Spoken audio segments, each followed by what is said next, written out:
Nous recevons aujourd'hui Philippe Descola, titulaire de la chaire d'anthropologie de la nature du Collège de France, que je remercie pour sa participation. Anthropologie de la nature précisément parce que l'un des apports de M. Descola, on va en discuter aujourd'hui, est d'avoir insisté sur le fait qu'il ne s'agissait pas de se limiter en anthropologie à l'étude des cultures, ou plus exactement peut-être que la nature faisait elle-même partie en un certain sens de la culture, qu'elle pouvait se dire en plusieurs sens selon les peuples, et qu'en somme, cette nature si naturelle à nos yeux était sans doute un concept socialement, voire culturellement construit en partie. On peut penser à beaucoup de philosophes qui ont travaillé sur ces questions-là, et notamment ce que disait Clément Rosset de la nature comme un artificiel qui aurait réussi à se sédimenter. En tout cas, si elle nous semble un synonyme évident du réel matériel, du monde en soi qui serait monde sans nous, monde sans l'homme, que l'homme seul serait cependant capable d'étudier scientifiquement afin d'accéder à ces vérités objectives par les méthodes expérimentales, tout porte à croire que ce partage entre nature et culture est en fait une particularité de la modernité occidentale, la particularité peut-être d'un système naturaliste qui consisterait à étudier les autres vivants, animaux, végétaux, comme des corps. Et à ce titre, nous sommes aussi des animaux, il y a une continuité des physicalités en un certain sens, mais nous avons dans ce partage quelque chose de plus, un esprit, et il y a un dualisme qui serait peut-être inhérent à notre système de représentation du monde, et ce même au sein de certains monismes matérialistes qui en finissent toujours par avoir un concept d'esprit en demi-teinte à partir du moment où on considère les réseaux matériels cérébraux, par exemple, comme de simples chemins de la pensée plutôt que leurs producteurs. Et le partage entre nature et culture, qui nous semble encore assez largement évident aujourd'hui, viendrait redoubler ce dualisme à un niveau plus général. Mais des pensées et des modes d'être au monde différents peuvent être observés par l'anthropologue, et dans Par-delà nature et culture, M. Descola parle de 4 approches de ce partage entre nature et culture, le naturalisme donc, mais aussi l'animisme, le totémisme et l'analogisme.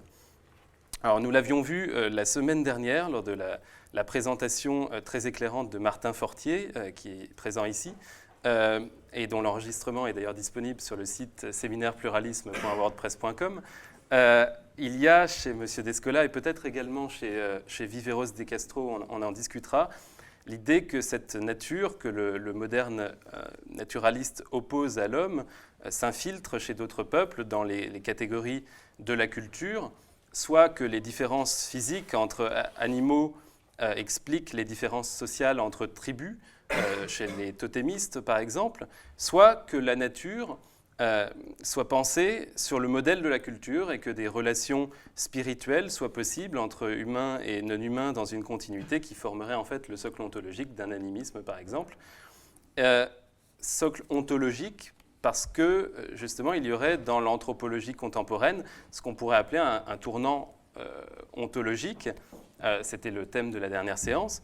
Et alors peut-être en trouvait-on des traces déjà auparavant chez certains anthropologues comme Worf, dont j'aimerais bien d'ailleurs discuter avec vous de l'actualité, car il a été très critiqué, notamment par Berlin and Kay, mais il affirmait dans anthropologie et linguistique et anthropologie, que la langue Hopi, notamment, non seulement ne compartimentait pas les choses de la même façon que les langues occidentales, pouvant par exemple tracer des continuités entre humains et non-humains, vivants et non-vivants par des termes désignant par exemple tout ce qui vole, de l'oiseau à l'avion, mais qu'outre ces différences de classification des entités ontologiques, il y avait plus largement dans cette langue des dimensions de l'expérience qui différaient au point qu'on pouvait en induire une autre métaphysique, et qu'ainsi, comme par exemple la langue Hopi manquait de marqueurs temporels, on pouvait dire que c'était en quelque sorte un monde sans temps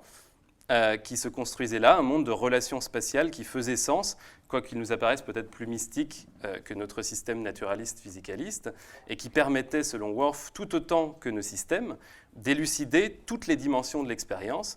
Et on pouvait déjà en tirer, peut-être tirer de cela, l'idée que des grilles explicatives pouvaient faire monde de façon différente.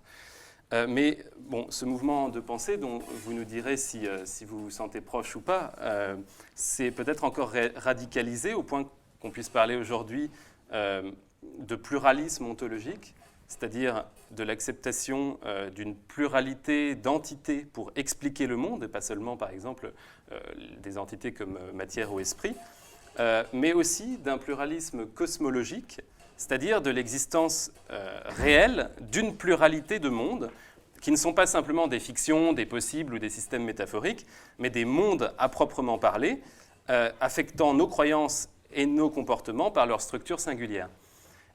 Et c'est précisément l'un de ces enjeux, l'un des enjeux de ce séminaire intitulé « Le pluralisme », que de discuter de la cohérence de telles positions, de leur force explicative. Et donc, nous sommes très heureux de vous recevoir pour en discuter aujourd'hui et pour discuter de ces sujets notamment. Alors, vous expliquez dans Par-delà nature et culture qu'il y a des schèmes qui produisent dans chaque culture des représentations, et il y a, dites-vous, un schème ontologique qui est une sorte de cristallisation des schèmes d'identification à un niveau psychologique avec lesquels, par analogie ou contraste, je trace des relations de ressemblance ou de différence avec les autres étangs naturels. Et donc, ces partages seraient différents selon les cultures. Alors, Martin Fortier, la semaine dernière, rappelait qu'ils étaient peut-être aussi différents selon les individus au sein d'une culture et le niveau cognitif auquel on se plaçait, selon qu'on considère les croyances spontanées, les traditions ou la métaphysique complexe d'un chaman. Et il faudrait se demander d'ailleurs, ce que nous ferons peut-être lors de la discussion après la présentation de M. Descola, si du même coup, il ne faut pas dire que selon les niveaux de représentation, nous pouvons en effet avoir des représentations du monde très différentes entre peuples, tout en ayant en fait, au niveau cognitif minimal, au niveau comportemental peut-être, un même rapport à la nature qui serait alors peut-être potentiellement celui du naturaliste. Et par ailleurs, comme on le disait aussi à la dernière séance, qui avait introduit assez largement à votre œuvre et à celle de Viveros de Castro, il faut sans doute distinguer dans ces observations de différents partages des continuités et discontinuités entre humains et non-humains, ce que les hommes attribuent d'humanité ou non aux animaux, les représentations qu'ils attribuent aux animaux d'eux-mêmes et de leurs semblables, et les représentations que l'homme attribue aux animaux des hommes eux-mêmes, finalement. Et à ce moment-là aussi, il faudrait distinguer entre l'imputation qu'on fait à un animal d'avoir une sorte d'humanité au moins spirituelle et le fait de le voir comme un humain, un fait qui peut-être n'existe pas plus chez les animistes que chez les naturalistes, ce qui ferait alors pencher dès lors vers une description des représentations que se font les humains du monde comme vers un monisme naturaliste fondamental au niveau des comportements cognitifs de base, malgré un pluralisme des représentations à un niveau cognitif plus élevé, celui des croyances, des mythes, des théories aussi. Mais cela n'implique pas, par ailleurs, dans ce cas, que les Occidentaux aient la conception d'une nature unifiée non plus en leur sein, puisque, par exemple, on pourrait penser que, comme le disait Martin Fortier, qu'ils font eux-mêmes des différences au sein de ce qu'on appelle le monde matériel, entre, par exemple, les vivants et les non-vivants, sans mobiliser pour autant le concept d'esprit, ce qui impliquerait également, à un niveau cognitif de représentation de la nature, déjà une sorte de pluralité. Et puis, il faudra se demander si au niveau de notre physique naïve, nous aurions donc quelque chose comme une approche identique entre tous les humains de la nature, à un niveau donc cognitif très bas, ou si, là aussi, il peut y avoir des différences, et dans ce cas, est-ce que on peut dire qu'il y a une physique naïve qui se construit très largement dans l'expérience, au point peut-être que des facteurs socioculturels l'influencent. Là aussi, on aimerait bien, évidemment, en savoir plus sur vos positions sur ce sujet. Et enfin, sur les questions donc, qui intéressent ce séminaire, l'avant-propos de Par-delà nature et culture affirme à plusieurs reprises vouloir établir quelque chose comme les premières fondations d'une forme de monisme ontologique, un monisme qui s'établirait en fait sur le constat que la nature est toujours culturalisée, même quand on ne croit pas tracer de continuité spirituelle entre l'homme et les autres entités naturelles, puisque même dans le naturalisme, elle n'est pas observée, cette nature, de manière neutre, mais sélectionnée, découpée déjà et presque construite en un sens, au moins par un système expérimental qui est toujours socioculturellement et historiquement situé. Et cependant, il semble y avoir quelque chose de plus dans ce raisonnement. Si l'on suit la pensée d'un philosophe comme Nelson Goodman, notamment, qu'on a abordé en novembre, il est peut-être possible de justifier un saut de l'épistémologique à l'ontologique en affirmant que les différents systèmes de description, le naturalisme, le totémisme, l'analogisme ou l'animisme, voire peut-être en interne des systèmes de description plus précis, font monde à part entière à partir du moment où nous n'avons jamais accès à un monde en soi qui serait donné de façon neutre. Et là, on peut penser à tout ce qui a été fait dans le domaine des critiques du mythe du donné, de Peirce à Sellars, qui ont montré qu'on en passait toujours par des systèmes linguistiques, conceptuels, symboliques ou représentationnels particuliers pour décrire le monde, quand bien même on le percevrait de manière unifiée, unique, dans une visée réaliste. Mais donc, si nous n'avons accès en définitive qu'à des versions de monde ne pouvant pas être comparées à un monde véritable, à un monde qu'on aurait à disposition de manière neutre et immédiate en quelque sorte, peut-être peut-on dire, là aussi on vous demandera ce que vous en pensez, si justement le tout de notre monde est dans ces versions en quelque sorte, qu'il n'y a rien d'autre que ces versions dans notre expérience et que c'est cela le monde. C'est peut-être de manière très résumée la thèse de Nelson Goodman dans Manière de faire des mondes. Et à ce moment-là, peut-être les travaux anthropologiques les plus récents peuvent-ils étayer cette idée? On parlerait alors d'un pluralisme ontologique et cosmologique fondé sur des observations anthropologiques. Mais cependant, on va en discuter aussi après votre présentation. Peut-être y a-t-il contradiction justement entre ce monisme culturaliste en quelque sorte et puis l'idée d'une pluralité ontologique. Peut-être aussi, comme je l'ai brièvement esquissé, y a-t-il des critiques à faire sur les observations même qui fonderaient un tel pluralisme des ontologies, si ce n'est un pluralisme ontologique? Donc, n'hésitez pas alors vous-même à faire des ajouts, suggestions, critiques, questions de compréhension ou de fond. Je vous demanderai seulement d'utiliser le micro que je ferai passer après la présentation de Philippe Descola, puisque la séance est aujourd'hui enregistrée et qu'il faut absolument qu'on entende chacune des questions. Donc attendez, levez la main et puis attendez le micro si vous le voulez bien. Donc voilà, je vous laisse à présent la parole avec cette multiplicité de questions en tête, en vous remerciant une nouvelle fois pour votre participation au séminaire Le Pluralisme. Merci de cette invitation. Je vais répondre, pas tout de suite, au terme de quelques explications que je vais fournir au préalable à cette question de la pluralité des mondes et du rapport entre pluralité des mondes et pluralité ontologique, parce que c'est en effet une question tout à fait fondamentale. Merci de m'avoir invité. Je suis toujours heureux de parler à des philosophes. Ça me permet en particulier aujourd'hui d'essayer de dissiper des malentendus, parce que il y a depuis longtemps un rapport compliqué, disons, entre la philosophie et l'anthropologie, pour plusieurs raisons, à commencer par le fait que depuis au moins Durkheim, beaucoup de praticiens des sciences sociales en France sont des philosophes de formation, et que lorsqu'ils expriment des propositions anthropologiques, elles prennent souvent l'apparence de propositions philosophiques, et que assez souvent les philosophes se laissent prendre à cette apparence et prennent pour de la philosophie ce qui est en fait de l'anthropologie. Donc j'essaierai d'expliquer aussi en quoi il y a une différence entre ces deux domaines.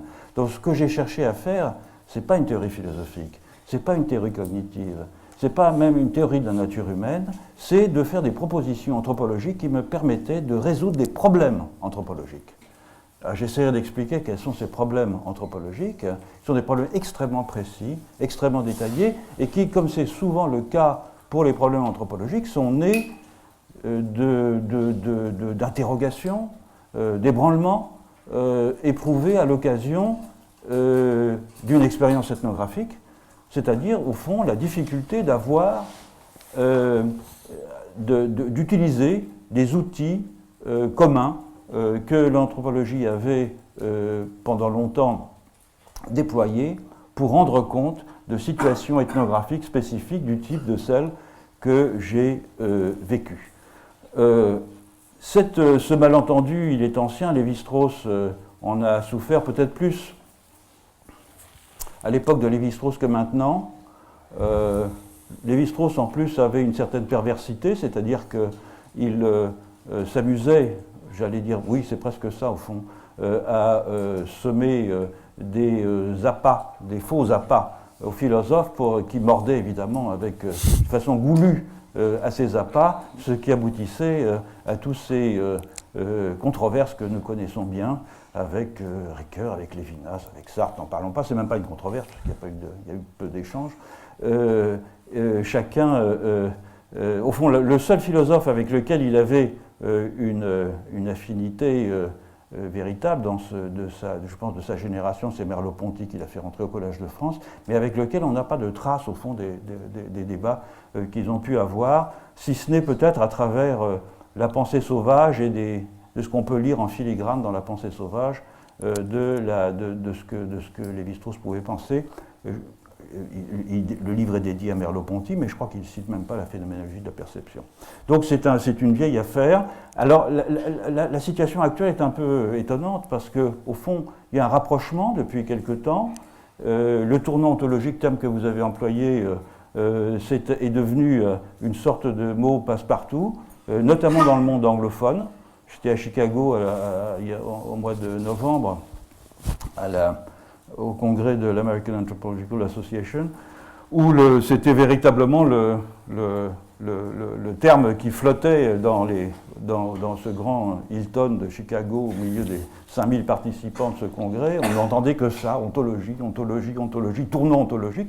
Ontologie, c'est un terme que j'emploie avec précaution et parcimonie, parce que je sais tout ce quel est son passé. Et tournant ontologique, bien évidemment, ce n'est pas les gens que l'on crédite de ce tournant qui emploient eux-mêmes le terme. Donc je voudrais revenir un peu sur toutes ces questions. Je suis flatté que l'on me considère comme l'une des figures du tournant ontologique, mais encore une fois, mon ambition était véritablement, lorsque j'ai forgé les instruments dont je vais parler, de produire une meilleure intelligibilité de certains types d'institutions auxquelles les anthropologues s'intéressent depuis longtemps. Quand je parle d'institutions, c'est évidemment au sens large, des choses qui ont été instituées par les humains, en proposant des outils d'analyse qui soient moins arrimés aux concepts historiquement contingents au moyen desquels les Européens, au cours des 3 derniers siècles, ont analysé leurs institutions à eux, et qu'ils ont évidemment employées lorsqu'il s'est agi à partir, enfin c'est une affaire qui est plus ancienne, mais disons le grand mouvement d'expansion de l'anthropologie, de la connaissance de formes très très différentes d'institutions, s'est passé avec l'expansion coloniale, dans le dernier tiers du XIXe siècle, disons, à cette occasion, ces concepts ont été employés pour rendre compte de situations qui étaient historiquement très très différentes de celles au sein desquelles ces concepts avaient émergé. Concepts de société, de nature, de culture, d'histoire, d'art, de religion, etc. Tous concepts qui ont été forgés dans une trajectoire historique tout à fait singulière, mais qui évidemment étaient fort mal adaptés aux situations que les ethnographes rencontraient sur le terrain. Et au fond, l'anthropologie n'a cessé, depuis sa création, de tenter de remettre en question ces concepts, d'essayer de s'ébrouer à l'intérieur de ces catégories d'une façon ou d'une autre. Donc ça, c'est un premier point, c'est une théorie anthropologique. Deuxième point,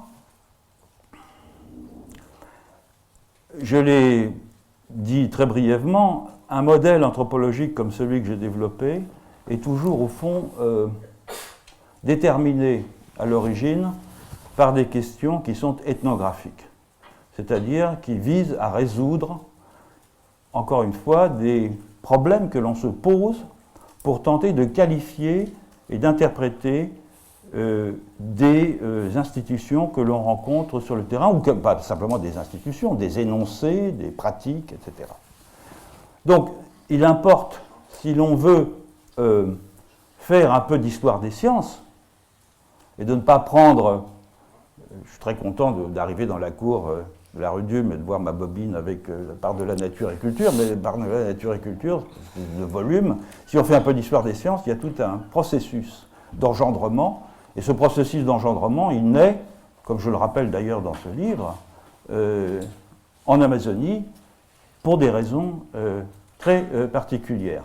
Donc si on veut faire un peu d'histoire des sciences, il faut éclairer rétrospectivement ce modèle anthropologique que j'ai proposé par les circonstances initiales de sa formulation. Alors je ne vais pas rentrer dans tout le détail de ce que j'ai fait, je crois que Martin Fortier en a parlé lors de la dernière séance, donc ça c'est inutile de répéter ce qu'il aura certainement fort bien dit. Je voudrais simplement expliquer, encore une fois pour faire un peu d'histoire des sciences, quelle était la situation de l'anthropologie face aux questions qui m'intéressaient dans les années 70. Et au fond, pourquoi est-ce que j'ai forgé cette notion d'anthropologie de la nature, dont je suis heureux de voir que là aussi c'est devenu un terme courant maintenant. Lorsque j'ai été recruté comme maître de conférence à l'école des études en sciences sociales, il y a bien longtemps de cela, et qu'il a fallu que je demande l'autorisation au président de l'école de faire un séminaire, parce qu'à l'époque, les maîtres de conférences n'étaient pas obligés d'enseigner, à l'école des études en tout cas, que je lui ai dit que je voulais faire un séminaire qui, prudemment, s'appelait « Problème d'anthropologie de la nature ». François Furet m'a regardé avec des yeux ronds, parce qu'évidemment, il ne comprenait pas du tout ce que je voulais dire. Ce qui l'intéressait dans l'anthropologie, c'était plutôt clastre, c'était l'anthropologie politique, c'était un retournement de la perspective althusérienne, c'était plus l'économie en dernière instance, c'était le politique en dernière instance, etc. Parler d'anthropologie de la nature, c'était très bizarre pour lui. Donc, lorsque j'ai commencé à m'intéresser à ces questions, la situation dans les années 70, lorsqu'on s'intéressait en anthropologie au rapport entre société et environnement, pour dire les choses à grands traits, il y avait deux positions. L'une qui était celle de ce qu'on appelait le matérialisme culturel, donc une école essentiellement basée aux États-Unis et qui était fondée sur l'idée que la plupart des traits culturels des sociétés simples, puisque au fond on ne s'intéressait pas véritablement aux sociétés complexes, les sociétés simples étaient le produit d'une adaptation à des facteurs limitants de l'écosystème. Et donc le rapport entre nature et société était examiné sous la forme d'adaptation de diverses natures, techniques, économiques, sociales et culturelles, à des facteurs limitants. C'est une position qui me convenait assez peu, d'une part parce qu'en France, on a une tradition dans la géographie possibiliste qui nous a protégés de ces déterminismes techniques et environnementaux un peu simplistes, et d'autre part, les analyses que proposaient ses collègues aux États-Unis me paraissaient d'une immense pauvreté, parce que pour la raison classique de toute analyse déterministe de ce type-là, on pouvait aussi bien trouver d'autres institutions remplissant les mêmes fonctions d'adaptation à l'environnement, de la même façon que les mêmes facteurs limitants dans d'autres régions pouvaient produire d'autres types d'adaptations. Donc il y avait une très grande variété dans les réponses possibles, et il n'y avait aucune causalité nécessaire, bien sûr, entre le déterminisme environnemental et les institutions. L'autre approche était une approche qui, au fond, était plutôt... Je ne dirais pas de Lévi-Strauss, parce que Lévi-Strauss avait une très grande subtilité dans la manipulation de ces notions. J'ai écrit un article il y a quelques années qui s'appelle « Les deux natures de Lévi-Strauss » pour montrer quels sont les différents emplois que Lévi-Strauss fait de la notion de nature.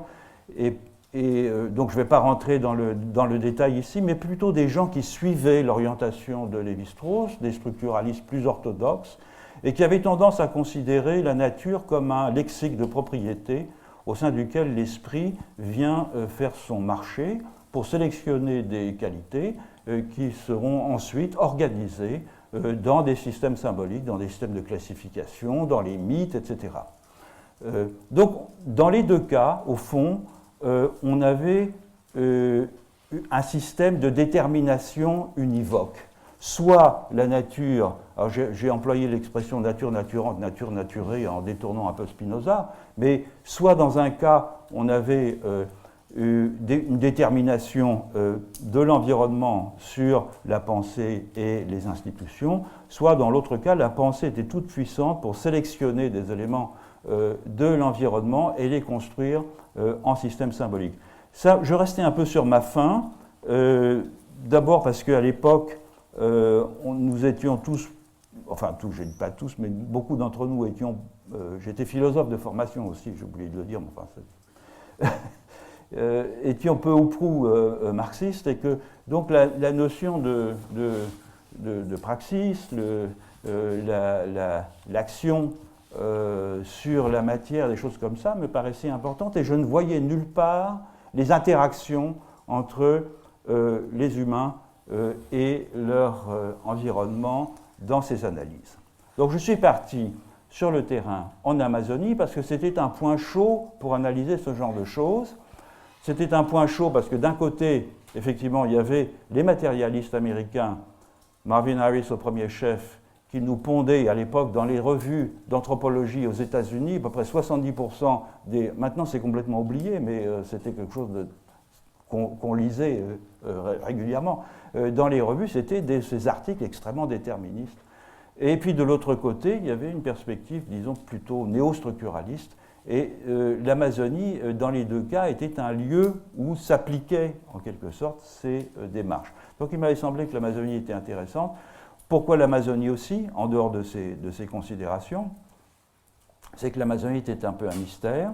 Depuis, au fond, les premiers chroniqueurs européens qui ont abouti sur la côte littorale du Brésil, à commencer par les grands ancêtres français comme Jean de Léry ou Tevet, les voyageurs, les chroniqueurs avaient quelques difficultés à définir ce qu'étaient ces sociétés. Des sociétés complètement anomiques au fond, hein. On définissait par sans loi, sans roi, sans foi, c'est-à-dire aucune des institutions classiques au moyen desquelles on définissait les sociétés dans l'Europe de la Renaissance et par après dans l'Europe moderne ne paraissait trouver là un point d'application. Et donc il y avait un grand mystère, un scandale logique. On ne savait pas très bien ce qu'étaient ces sociétés, il n'y avait pas de chef, la plupart du temps, ou très peu. Beaucoup d'entre elles ne vivaient pas dans des villages, il n'y avait pas de groupe de filiation, c'est-à-dire ces systèmes de personnes morales qui permettent une coalescence des personnes dans des groupes. Ils se faisaient la guerre, ils se mangeaient même. Autrement dit, les premières, et pendant longtemps d'ailleurs, interprétations ont été naturalistes au sens large, c'est-à-dire, au fond, ces gens-là sont écrasés par la nature. Soit, et cet écrasement, il se traduit de deux façons, soit ils sont incapables de s'en libérer, ils sont entièrement dominés par leurs instincts, donc c'est le modèle négatif de la brute cannibale, soit au contraire, ils sont comme des appendices de la nature et ils vivent dans un bonheur éternel des fruits qu'une nature généreuse leur dispense. Ça, c'est la version positive. Et au fond, ce modèle des sociétés amazoniennes a perduré pratiquement jusqu'au XXe siècle, et il existe encore à l'heure actuelle, si vous voulez, dans l'oscillation entre l'enfer vert, qui a été l'image qui a dominé jusqu'il n'y a pas tellement longtemps, et on est passé maintenant à son symétrique inverse, qui est des sociétés de botanistes, qui ont une intelligence profonde des interactions biotiques et qui, au fond, sont des botanistes et des écologistes en gésine. Donc l'Amazonie est intéressante pour ça. Il me semblait aussi qu'en Amazonie, cette insistance que les observateurs avaient mise sur la question de la nature au fond, indiquait peut-être quelque chose. Ça indiquait quoi? Ça indiquait que dans ce que j'appelais encore des sociétés, dans ces sociétés, les éléments naturels jouaient un rôle assez différent de ce qu'ils devaient jouer ailleurs, et qu'au fond, peut-être que l'incapacité qu'avaient eu les observateurs de définir ce qu'était véritablement le socius amazonien venait du fait que ce socius s'étendait bien au-delà des personnes humaines. Donc c'est avec ces idées un peu vagues que je suis parti en Amazonie, mais avec des idées très précises sur ce que je voulais faire, c'est-à-dire étudier les interactions entre une société et son environnement. Je me suis donné donc les moyens, j'ai passé presque 3 ans à mesurer des champs, à faire des herbiers, à faire des collectes, etc. Enfin, bon, à faire tout le genre de choses qu'on s'intéresse lorsqu'on fait des études empiriques des rapports d'une société à son environnement. Mais la chose aussi qui m'a... ça m'a permis, entre autres choses, de démontrer sur la base de données identiques à celles que les matérialistes américains avaient utilisées, la fausseté de leur point de vue. Donc c'était déjà un premier résultat. Mais surtout le problème que je rencontrais, c'est que, étant parti pour comprendre comment cette société entretenait des liens avec la nature, je me suis aperçu que, au fond, on ne pouvait pas séparer la vie sociale de la vie plus généralement passée dans les interactions avec les non-humains. Et toutes les analyses que je faisais, et j'ai des analyses très techniques que je faisais, j'ai fait des carottes pour mesurer la fertilité des sols, des choses comme ça, toutes ces analyses étaient utiles, mais elles ne me permettaient pas de comprendre pourquoi, le matin, avant l'aube, quand les Achuars discutaient de leurs rêves, eh bien, ils disaient qu'ils avaient rencontré, au cours de du voyage de l'âme, qu'est le rêve pour les Achuars, comme pour beaucoup de sociétés, ils avaient rencontré des personnages d'apparence humaine qui étaient en fait des animaux et des plantes. Et c'est progressivement, en discutant avec eux et en essayant de comprendre ce qu'il en était, en enregistrant ce que les Achuars appellent des anents. Donc les Achuars, c'est en Haute-Amazonie, pour ceux qui ne sont pas au courant, ils sont à la frontière de l'Équateur et du Pérou. Des anents qui sont des incantations de l'âme, ce sont des discours de l'âme qui sont chantés mentalement. Alors évidemment, au début, c'est un peu difficile pour un ethnographe de découvrir que des gens sont constamment en train de communiquer avec des plantes et des animaux, puisqu'ils le font mentalement. Lorsqu'on s'en aperçoit, en revanche, c'est très intéressant, parce qu'on arrive à enregistrer ces anels, j'en ai enregistré une collection très grande, et au fond, on a tout le système au moyen desquels les Achuars entraient constamment en dialogue avec les plantes et les animaux. Alors je suis revenu en France, j'ai fait ma thèse avec Lévi-Strauss, et puis ce que j'ai fait, c'est une monographie, comme on fait toujours, qui s'appelle La nature domestique, c'est le titre de ma thèse, et qui essayait de mettre sur le même plan et dans un mouvement de va-et-vient les déterminations techniques, les opérations sur la matière, les interactions avec les non-humains, et puis la façon dont les Achuars se représentaient ces interactions. Cela dit, j'étais un peu embarrassé pour comprendre cela, parce que à l'époque, sur le marché conceptuel, si je puis dire, il n'y avait pas beaucoup d'instruments qui me permettaient de comprendre ce que c'était que ces gens qui vous racontent qu'ils ont vu pendant la nuit des plantes sous forme de non-humains et qui passent leur journée à dialoguer avec des humains aussi d'ailleurs, mais surtout avec des non-humains. Lévi-Strauss, c'était quelqu'un pour qui j'ai une immense admiration, mais il ne me fournissait aucune réponse à cela. Et c'est bien plus tard que j'ai découvert qu'il y avait des précurseurs, que je les ai lus, mais pas sur le moment, des gens comme Hallowell, par exemple, qui avaient décrit des situations de ce type-là en Amérique, dans le nord de l'Amérique du Nord. Et donc, dans un premier temps, j'ai bricolé. J'ai été recruté à l'école des hautes études. J'ai fait un séminaire. Et ce qui m'a permis d'apprendre, puisque il n'y a qu'en enseignant qu'on apprend véritablement ce que l'on sait. Et donc j'ai fait un séminaire pour essayer de comprendre ce phénomène que j'avais rencontré sur le terrain et dont j'ai découvert progressivement qu'il était courant ailleurs en Amazonie. Donc premier grossissement, qui est une démarche classique hein, de l'anthropologue dans sa phase ethnographique, hein, c'est une démarche inductive. On décrit une situation, et puis ensuite on regarde des sociétés voisines, et on voit que dans ces sociétés voisines, certains traits que l'on a repérés dans la société initiale sont également présents, et on essaie de comprendre comment ce système forme, enfin comment cet ensemble forme système. Et c'est là que j'ai découvert, en lisant systématiquement toutes les ethnographies sur la région, Dieu sait qu'il y en avait quand même pas mal, que un point que j'avais mis en évidence chez les Achuar se retrouvait aussi ailleurs, et ce point c'est le suivant.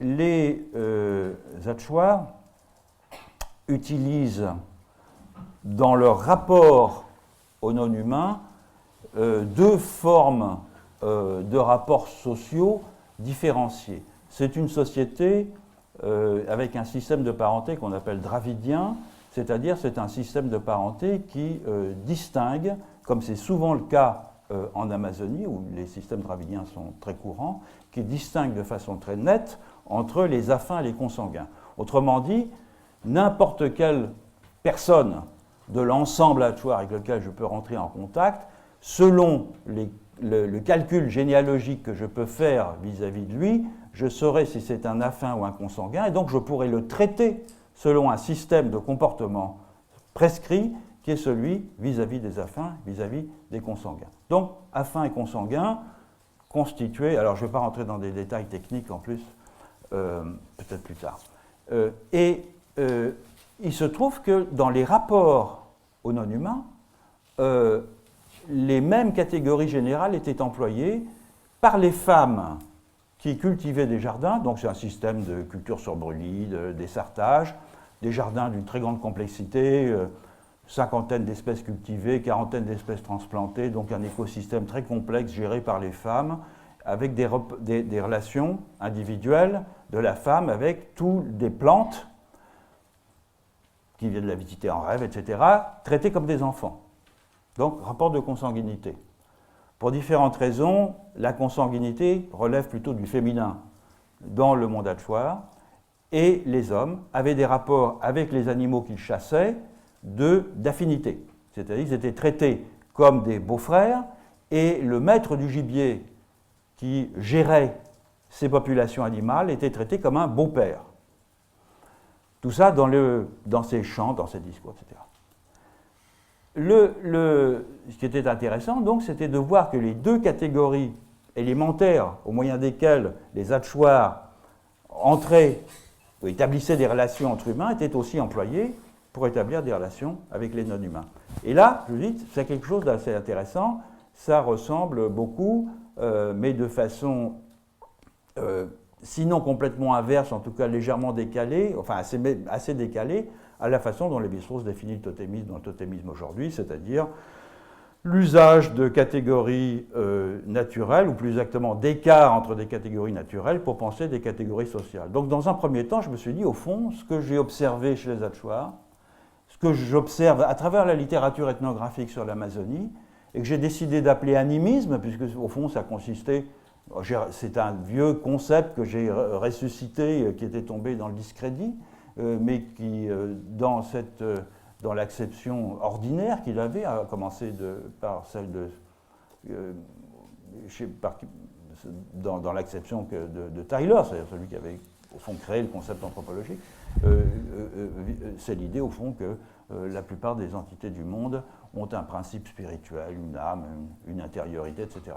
Donc j'avais décidé d'appeler ça animisme, et je me suis dit, au fond, c'est quelque chose qui diffère du totémisme, en ce sens qu'au lieu d'être l'utilisation d'écarts ou de catégories naturelles pour penser des catégories sociales, c'est l'usage des principes élémentaires de la vie sociale pour penser le rapport aux objets naturels. Et cette définition provisoire de l'animisme m'a permis de voir que sous cette façon-là, à travers les types de pratiques qui étaient définies dans l'un et l'autre cas, on trouvait cela dans d'autres régions du monde, en Amérique du Nord bien sûr, dans le nord de l'Amérique du Nord, c'est d'où ma mention de Hallowell. Il se trouve que d'autres personnes à la même époque travaillent dans d'autres régions du monde et ont décrit des situations très semblables. Je pense à Sidney Howell qui a travaillé en Malaisie chez les Chewang. Et donc on trouvait aussi en Asie du Sud-Est, dans des populations alors minoritaires, parce que en Malaisie, les Chewang ne sont pas des Malais, ce sont des minorités. On trouvait dans d'autres régions du monde donc des systèmes de ce type-là.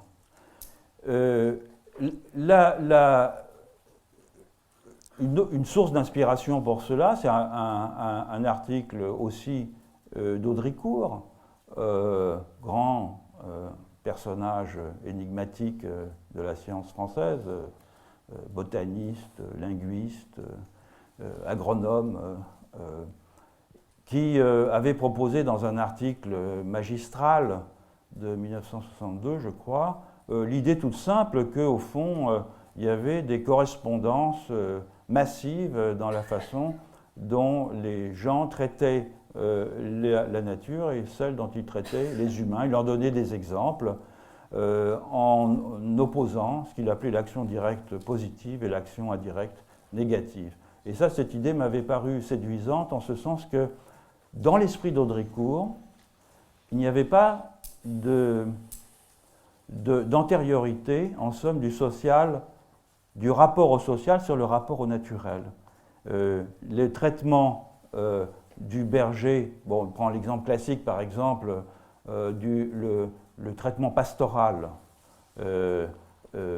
en Europe, dans le pourtour méditerranéen, qui consiste pour le berger à mener une action directe, permanente sur l'animal, pour le protéger, pour le conduire sur les pâturages, pour trouver les points d'eau, pour porter les agnelets, etc., correspondait à la théorie du souverain dans la philosophie politique occidentale, que ce soit dans la Bible ou chez Aristote. Et on voyait, par contraste, des conceptions extrêmement différentes et du politique et du rapport à la nature, par exemple en Mélanésie ou en Chine. Donc cette coalescence d'idées m'avait conduit dans cette direction. Et puis, suite à des débats, puisque la figure d'Eduardo Viveros de Castro a été évoquée, je crois, la semaine dernière, c'est quelqu'un avec qui je débat. Enfin, aussi, le genre de proposition que l'on peut faire, comme ça, on ne travaille pas dans un vide, on travaille avec des sparring partners, Viveros de Castro est l'un d'entre eux, l'autre c'est Tim Ingold. Au fil du temps, Bruno Latour, au fil du temps, j'ai beaucoup discuté avec tous ces gens-là, partageant certains de leurs points de vue, m'opposant à d'autres. Et Viveros de Castro, mais je crois que vous avez peut-être parlé la semaine dernière, dans un article qui est à l'origine de la théorie perspectiviste, avait fait une critique assez vive, enfin, en tout cas argumentée, de l'opposition que je faisais entre totémisme et animisme, en mettant l'accent sur le fait que, au fond, dans ce qui compte, oui, dans cette première version, j'avais opposé, donc, comme je l'ai dit tout à l'heure, l'animisme et le totémisme, et puis j'avais introduit le naturalisme, mais un peu comme une pièce rapportée, pour évoquer au fond la perplexité de l'anthropologue qui débarque sur le terrain et qui se trouve un peu mal à l'aise à partir des catégories qu'il importe pour rendre compte de ce qu'il observe. Autrement dit, le naturalisme, c'était moi, hein, d'une certaine façon, c'est-à-dire, c'était moi, lecteur de la philosophie, c'était moi, lecteur de Rosset, précisément, l'Antinature, c'était un livre qui m'avait beaucoup marqué, etc. Et donc, le naturalisme, c'était, je dis, c'est moi, naïf, qui pense que la nature existe. Et alors que, à l'évidence, ces gens-là, pour eux, ça n'a aucun sens. Et donc, j'avais un système, un trépied un peu bancal, encore qu'un trépied, c'est la forme la plus stable, peut-être, mais en l'occurrence, il était conceptuellement bancal. Viveros de Castro disait, oui, mais enfin, ce qui importe dans l'opposition entre naturalisme et totémisme, c'est surtout cette variation entre mononaturalisme et multinaturalisme, c'est-à-dire l'idée que, d'un côté, les animistes imputent une intériorité à l'ensemble des existants, mais affirment qu'ils se distinguent par leur disposition, et d'autre part, les naturalistes, disons à partir du XVIIe siècle, conçoivent au contraire qu'il y a une continuité physique et que les humains sont les seuls à avoir une intériorité valide qui leur permet de donner du sens au monde. Voilà comment, suite à ce débat, je me suis dit qu'il y avait quelque chose de juste dans la remarque de Viveros de Castro. Il y en a d'autres qui ont été faites en particulier par Tim Ingold concernant le totémisme. Je ne vais pas rentrer dans le détail.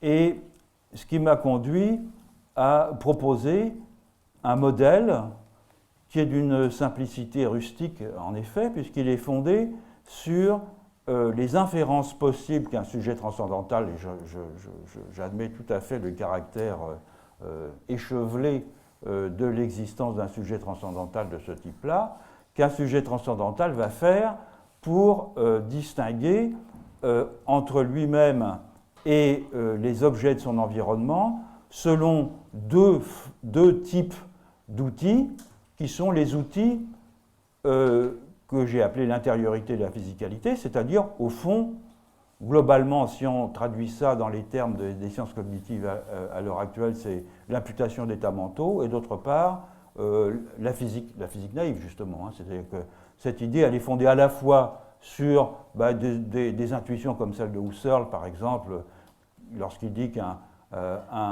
dans une situation antéprédicative, un sujet transcendantal, lorsqu'il veut faire la distinction entre le soi et le non-soi, va utiliser son corps et son intentionnalité, hein, deux éléments. Et là, c'était transcrit, disons, dans un langage un peu plus moderne, fondé sur ce que les sciences cognitives nous disaient, à savoir que des bébés, même avant le stade du langage, vont utiliser des instruments comme l'imputation d'états mentaux et des attentes. J'aime pas beaucoup le terme d'ontologie naïve, parce qu'en fait, ce n'est pas des ontologies, une ontologie, c'est réflexif. Là, ce sont des systèmes d'attente quant au comportement des objets du monde.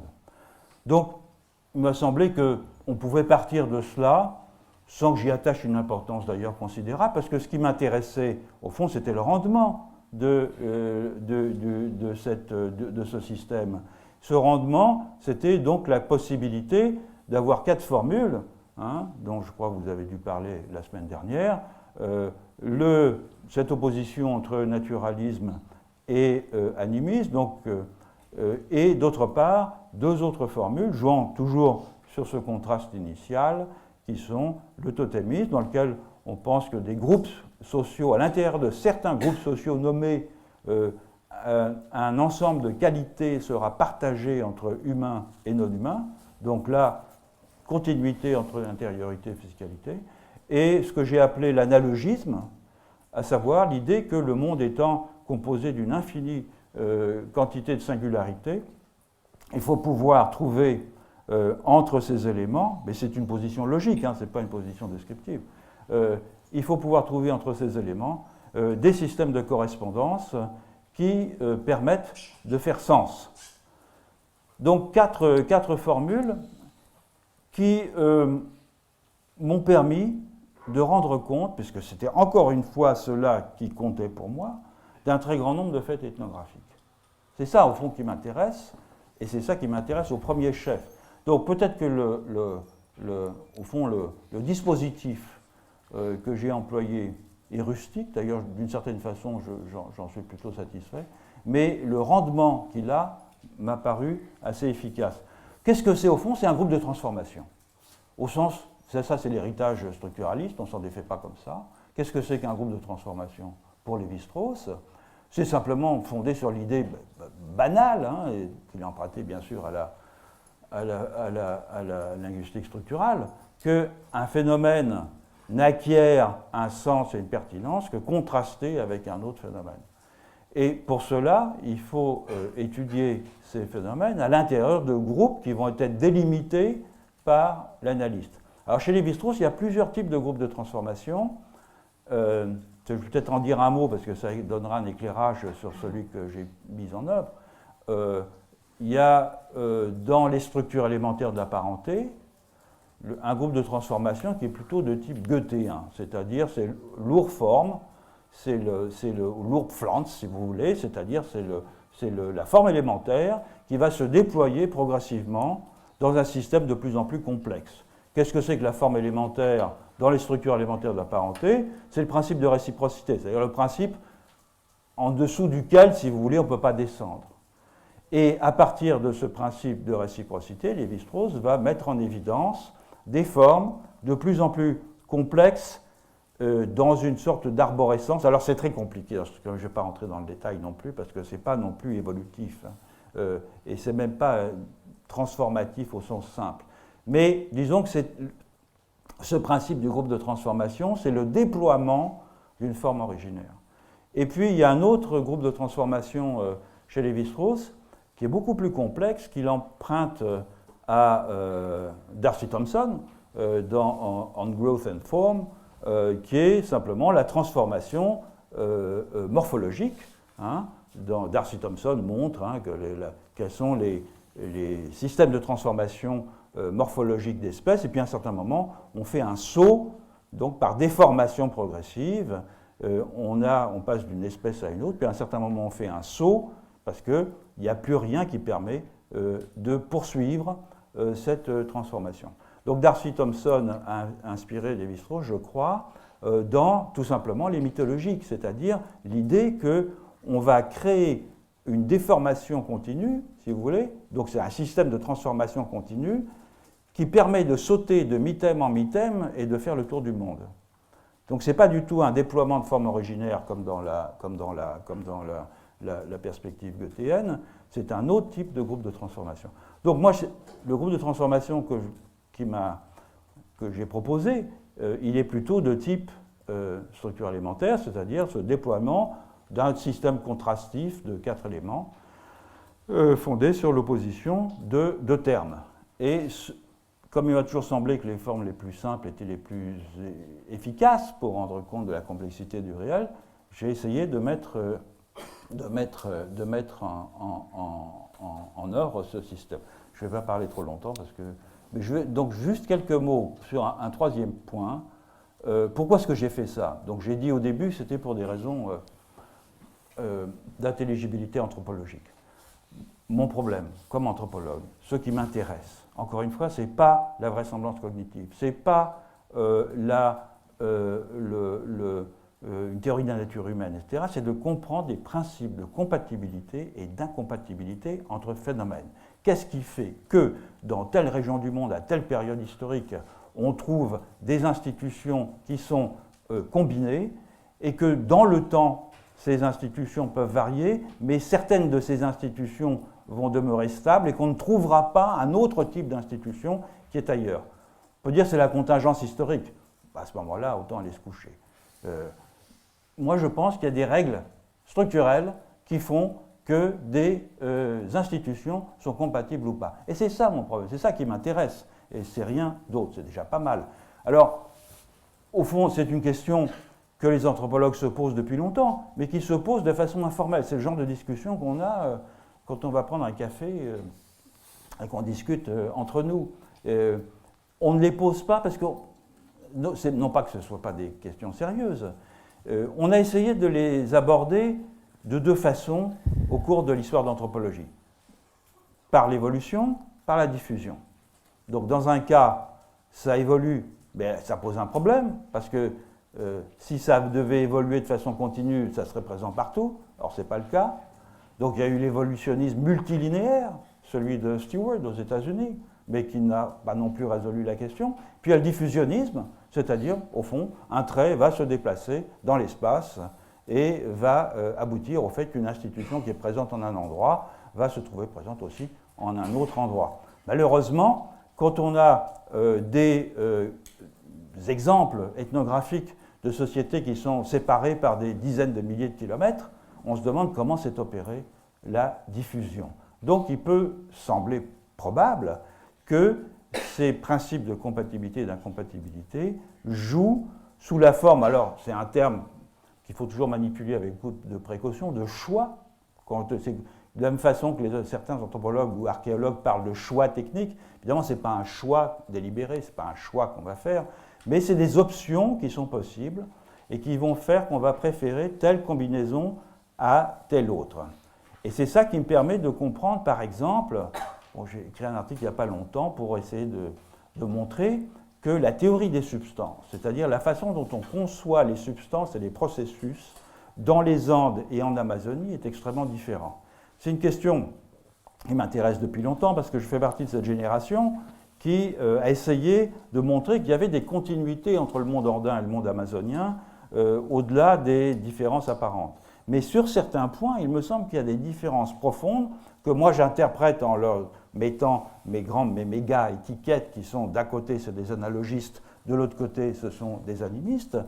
Ce qui importe aux gens dans les Andes, c'est de combiner des substances de façon à trouver des équilibres ou des incompatibilités. Ça se voit dans les rituels, ça se voit dans les théories médicales, etc. Ce qui importe en Amazonie, dans le traitement des substances, c'est les comportements. Et au fond, quand on regarde par exemple les tabous, les prescriptions alimentaires, ou les prescriptions d'ailleurs, on s'aperçoit qu'elles sont presque toujours fondées sur le fait que si on va consommer telle chose, ou s'abstenir de consommer telle chose, on ne va pas hériter tel trait d'un comportement. Or ça, c'est une définition classique de l'animisme. La différence des corps, ce que j'appelle la différence de physicalité dans l'animisme, c'est une différence comportementale. Donc ces choses-là me permettent d'expliquer des contrastes de ce type-là, et donc c'est ça qui me rend heureux. Alors, en quoi est-ce que c'est un point de vue ontologique? Et je vais finir là-dessus.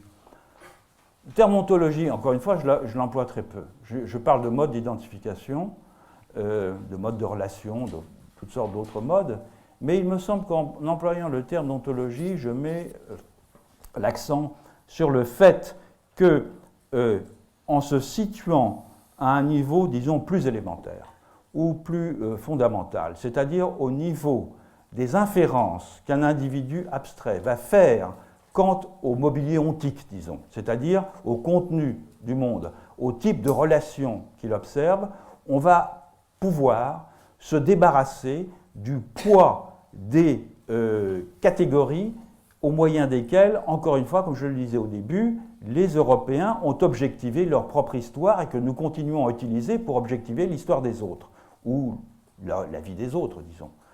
Et si l'on se place à ces choix au niveau de ces choix plus élémentaires, à ce moment-là, il y a toute une possibilité d'ouvrir le champ, de créer des nouveaux concepts qui sont plus adaptés, en quelque sorte, à ce pluralisme, pour revenir à la question du pluralisme. Alors, qu'est-ce que ça veut dire du point de vue, disons, de la théorie de la connaissance? Pour revenir à la question sur Goodman et puis les mondes réels, les mondes possibles. Ma conviction rustique, elle est que le monde, je ne sais pas ce que c'est. Peut-être que je suis encore trop ancien pour ça. Je pense qu'il y a un ensemble d'objets et de relations dans le monde qu'on n'actualisera jamais complètement, et que, au fond, chacun de ces systèmes d'inférence ontologique que je postule actualise partiellement. Autrement dit, et encore une fois, autre point important, je crois, je pense que chacun d'entre nous est capable de faire chacune des inférences ontologiques dans chacun de ces 4 systèmes, sauf qu'ils ne sont pas systématisés. Hein, c'est-à-dire qu'on en a des amorces qui deviennent cohérentes du fait de la socialisation, de l'histoire, etc., et qui rendent très très difficile de leur échapper une fois qu'ils sont systématisés. Et une fois qu'on est à l'intérieur de ces systèmes d'inférence, on va actualiser certaines des propriétés du monde, et donc c'est un monde complet. C'est un monde complet, puisqu'il est composé des mêmes qualités que l'on peut observer ailleurs. Ça n'est pas une version d'un monde, ça n'est pas une vision d'un monde, c'est un monde complet. Mais c'est un monde complet, donc c'est un faux problème. Le rapport entre le monde naturel, objectif d'un côté, et puis un monde qui serait une version culturelle relative de l'autre, c'est un faux problème. Chacun de ces systèmes actualise un monde à partir des mêmes matériaux élémentaires. Et ces matériaux élémentaires sont ensuite systématisés de telle façon qu'il devient difficile d'échapper au monde qui a été ainsi systématisé. Ce n'est pas impossible, puisque on change. Bien, on ne change pas tellement, mais on change un peu quand même. Donc on peut y échapper. Alors, juste un mot pour terminer. Comment voir si ça marche? Alors, il y a de multiples façons de voir. D'abord, si c'est efficace, comme je l'ai dit tout à l'heure, sur le plan anthropologique, c'est-à-dire si ça permet de comprendre des principes de compatibilité et d'incompatibilité, de comprendre par exemple pourquoi on n'a pas chamanisme et sacrifice en même temps, par exemple, et je pourrais donner des milliers d'exemples de ce type. Donc, de ce point de vue-là, je pense que ce n'est pas une mauvaise chose.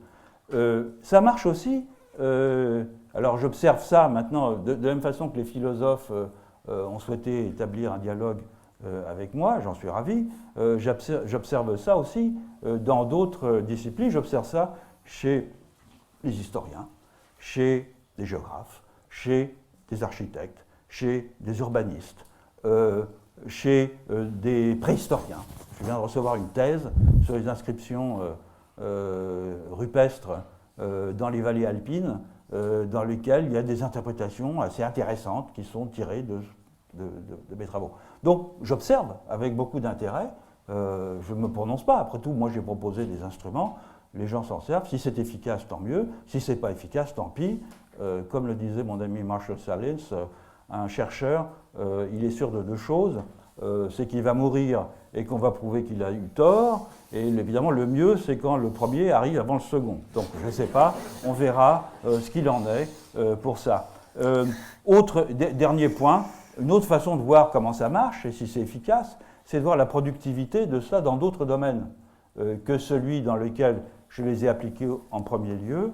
Et l'autre domaine dans lequel je l'ai appliqué, c'est celui des images, pour essayer de comprendre les images, non pas d'un point de vue historique, c'est-à-dire de la filiation, encore une fois, des images ou de la diffusion des images, mais d'un point de vue structural, c'est-à-dire en quoi les images donne une image, justement, représente des signes iconiques de certaines propriétés ontologiques du monde et comment elles rendent ces signes efficaces, c'est-à-dire quels sont les modes d'action qu'elles emploient pour rendre ces signes efficaces. C'est là-dessus que j'ai travaillé pendant des années et fort heureusement, comme je viens d'avoir la direction de mon laboratoire, je vais avoir un peu plus de tranquillité et de temps libre pour écrire le livre sur les images auxquelles je travaille depuis des années. Voilà, je vais m'arrêter là. Merci beaucoup.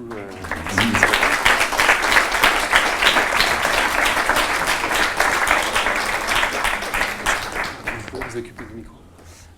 Donc si vous avez des remarques, questions, c'est à vous à présent. Et parlez bien dans le micro, donc, afin que tout soit enregistré. Alors, si on reprend un peu le fil, donc il y a Lévi-Strauss qui... Je m'excuse, Lévi-Strauss. Oui. Lévi-Strauss, comme Durkheim, avait horreur qu'on germanise son nom. Ah. Donc, Lévi-Strauss... Lévi-Strauss. Lévi-Strauss commence avec la notion, interprète les données amérindiennes avec la notion totémique, et il y a deux séries, il y a une série naturelle et une série culturelle. C'est pas du tout c'est pas les données amérindiennes, hein, c'est essentiel, les données australiennes. Et enfin, il y a un peu les données d'Amérique du Nord, mais enfin, c'est pas les données amazoniennes. Mais parce que je vais en venir ensuite à ce que vous faites, vous, avec les données même amazonistes. Et donc, il y a une série naturelle et une série culturelle, et les différences dans la série naturelle permettent de penser les différences dans la série culturelle. Et puis ensuite, vous proposez, vous voyez les limites de ce modèle-là pour penser ce à quoi vous faites face sur le terrain. Et donc, vous vous dites, dans un deuxième temps, après votre premier modèle de l'animiste, eh bien, au fond, on va dire qu'il y a toujours un dualisme, puisque vous supposez que ce départ entre, disons, les corps et les esprits est universel, mais la distribution de l'unicité ou de la continuité et de la multiplicité ou de la discontinuité dans les deux séries sont différentes. Et si on prend en comparaison avec le naturalisme, c'est inversé.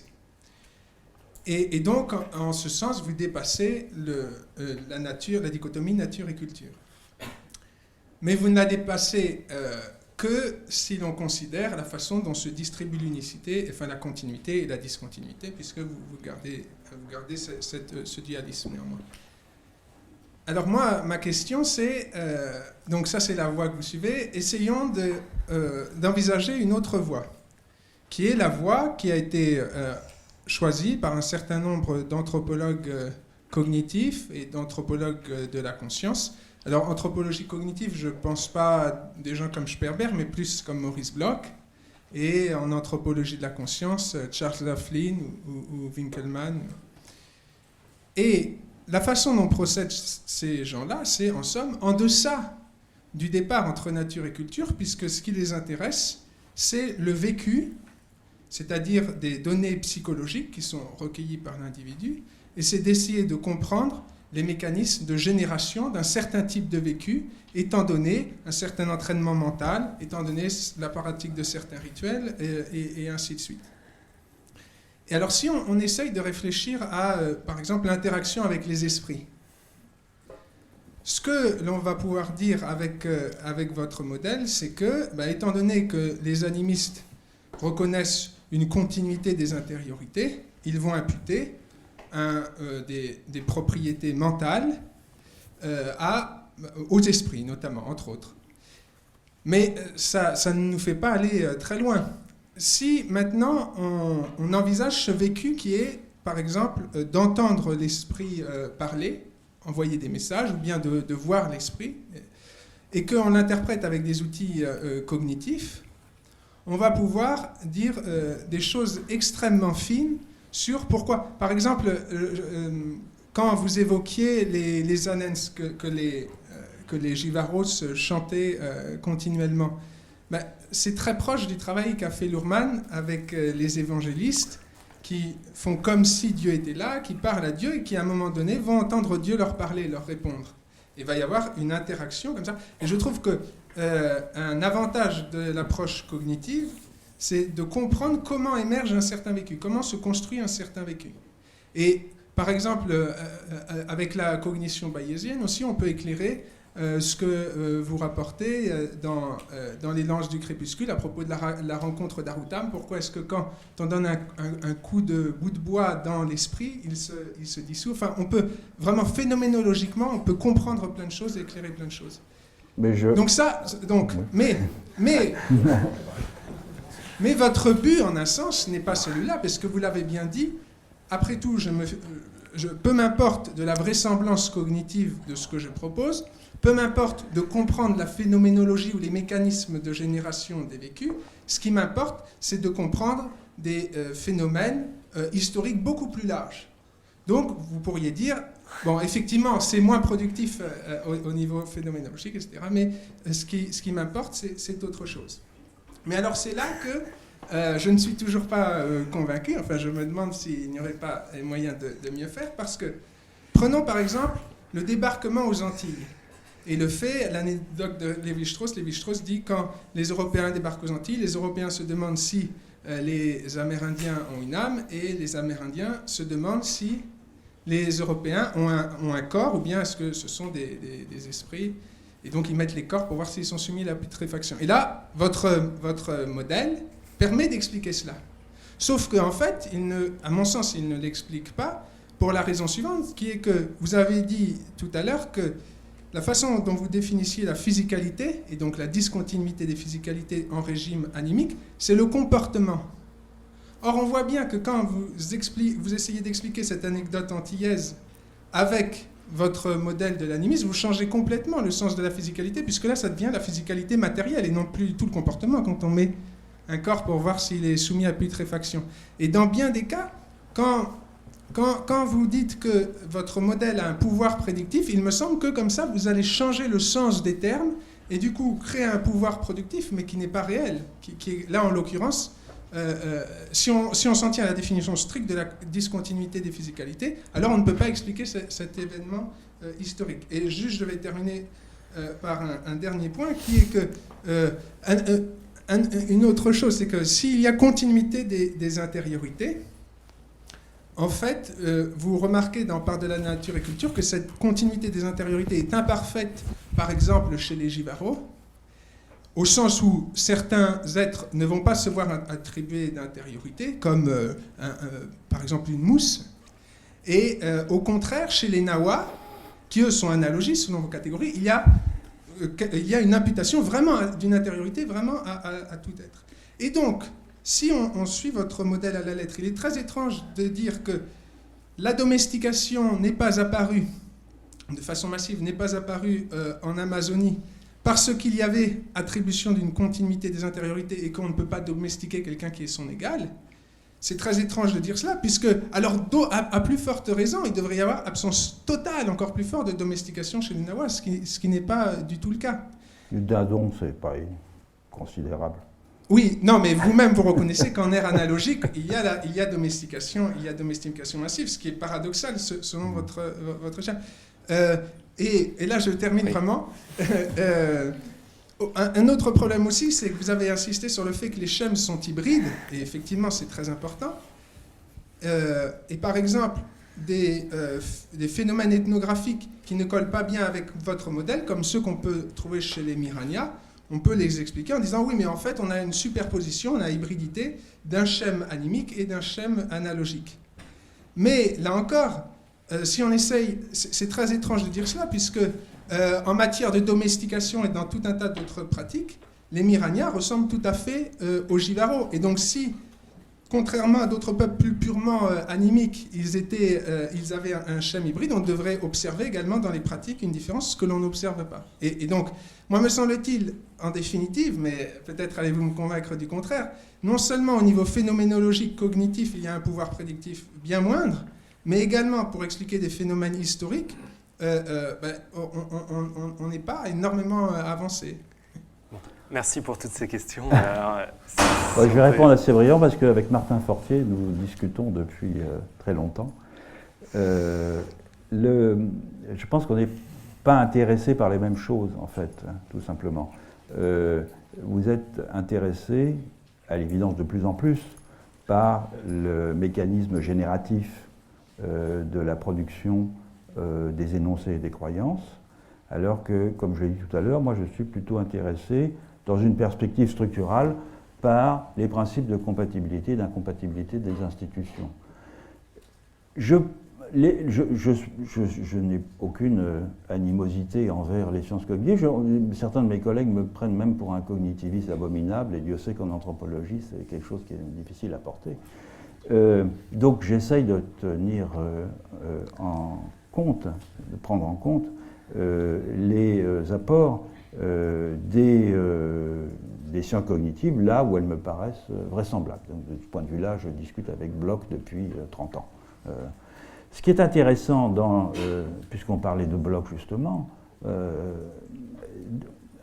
dans les travaux qu'il a menés, et avec Rita Astuti en particulier, c'est la mise en évidence de deux niveaux très différents, un niveau qui est probablement universel, encore qu'il faudrait énormément de travaux empiriques pour le vérifier, et puis un niveau des théories locales qui, dans certains cas, sont contradictoires avec ce niveau universel. Le niveau universel, il est mis en évidence par des enquêtes, avec des protocoles spécifiques, et le niveau de la théorie locale est mis en évidence par l'ethnographie. Le problème, c'est que c'est qu'on n'est pas du tout dans le même domaine. Ce qui, moi, m'intéresse, ce sont des invariants anthropologiques. Ce qui intéresse les psychologues, ce sont des universaux cognitifs. Avec des universaux cognitifs, je ne vais pas faire des invariants anthropologiques. Je pars du principe que probablement il y a des universaux cognitifs.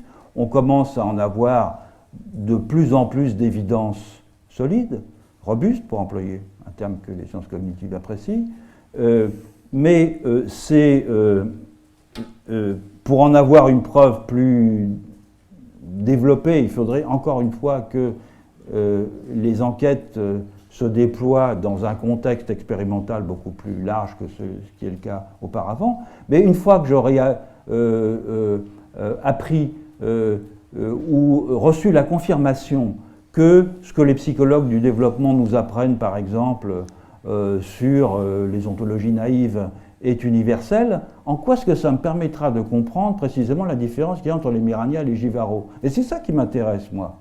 Or, je pense que le genre de proposition que je fais permet d'aller plus loin dans l'intelligibilité de cette différence que ce que les sciences cognitives peuvent nous apporter, parce que les sciences cognitives ne peuvent nous apporter précisément que des principes universels. Non, là, je ne suis absolument pas d'accord. Bah. Oui. Voilà, bon. Deux questions un peu naïves de philosophes et de philosophes qui est habitué à lire des textes anciens. Donc là, je me réfère à votre propre texte, et je me pose d'abord une question, je vous pose une question, à propos donc de cette idée même au-delà de nature et culture. Parce que quand je lis, par exemple, dans votre livre, une formule un peu récapitulative où vous dites que en utilisant des universaux et des traits spécifiques isolés par les sciences compétentes, comprendre comment une espèce qui comporte si peu de variations dans ses caractères biophysiques, cognitifs et fonctionnels, bon, ça rejoint ce que vous disiez tout à l'heure, ce que les sciences cognitives peuvent nous apporter, mais plutôt comme universel. Comment donc cette espèce a su produire une telle variation dans les comportements, les institutions, etc. Alors, il me semble, d'un certain point de vue, et implicitement, vous ne le dites pas, mais a contrario, on va dire qu'une espèce comme, mettons, le cochon sauvage, en supposant que cette espèce se retrouve à peu près la même dans des territoires très différents, elle, vraisemblablement, ne va pas manifester des différences comportementales ou institutionnelles particulières. Voilà. Bon. Au fond, n'est-ce pas la vision très traditionnelle de la différence entre nature et culture? C'est-à-dire on a la nature du côté de ces fameux traits qui sont isolés par les sciences compétentes, et puis on a les particularités, les différences culturelles qu'il faut expliquer. Donc de ce point de vue-là, je vois très bien l'efficacité de vos 4 catégories pour affronter, comme vous dites, des questions ethnographiques de type... c'est plus que classificatoire, enfin c'est un peu distingué pour donner à chaque chose sa place. Mais est-ce que vraiment cela veut dire aller par-delà nature et culture? Parce que quand vous dites, moi, c'est ce que j'ai cru comprendre tout à l'heure, vous avez mentionné la problématique monde-vision. Il s'agirait simplement, de votre point de vue, si je comprends bien, il s'agirait de dire, quand nous entrons dans le domaine culturel, on n'a pas simplement des visions différentes, mais on a quelque chose de plus, mais dont le statut n'est pas évident à saisir, enfin de mon point de vue. Bon. Donc ça c'est une question. Et l'autre question qui est reliée et qui reprend peut-être d'une certaine manière un thème auquel vous avez fait allusion, et c'est un reproche que une critique que j'ai vue dans un compte-rendu de votre ouvrage, où on vous dit finalement, vous traduisez, quand on traduit dans un langage scientifique, enfin très formalisé, la vision que un hachoir se fait de ce rêve avec les plantes, est-ce qu'il n'y a pas un problème là-dedans? Moi, je me dis tout simplement, tout bêtement, chez nous, dans notre propre tradition, dans la dialectique, lumière, romantisme, enfin, ça fait belle lurette qu'on a opposé, disons, une approche analytique et donc scientifique, donc un certain usage de la raison, de notre usage, d'une autre manière de penser qui, elle, se fonde sur les possibilités poétiques du langage. Enfin, ça, c'est une opposition classique. Alors, effectivement, on pourrait imaginer que l'hachoir qui parle de ses rapports avec les non-humains s'exprime dans un langage peut-être effectivement poétique, mais qu'il ne l'envisage pas comme tel parce qu'il l'habite du dedans. C'est le grand problème, au fond, des mythes au sens très large du mot. Autre chose, c'est de les étudier de l'extérieur, autre chose, c'est de les habiter de l'intérieur. Enfin, ça me paraît donc... Et là, je ne sais pas si on rejoint un tout petit peu votre problématique cognitive ou phénoménologique, enfin, et de comment le vécu, bon, ça rejoint un peu le thème du vécu, comment on vit certaines représentations. Bon, alors, je ne sais pas, c'est des questions un peu approximatives, mais peut-être... Alors, c'est des questions anciennes en anthropologie. Et justement, c'est ça que je dis. Et c'est la raison pour laquelle j'ai essayé de proposer ce que j'ai fait. Je vous répondrai peut-être d'une façon très courte et simple, avec une formule d'Hans Sperber. On ne peut pas accuser d'être un symboliste échevelé. Lorsque, je crois que c'est dans le symbolisme en général, il dit...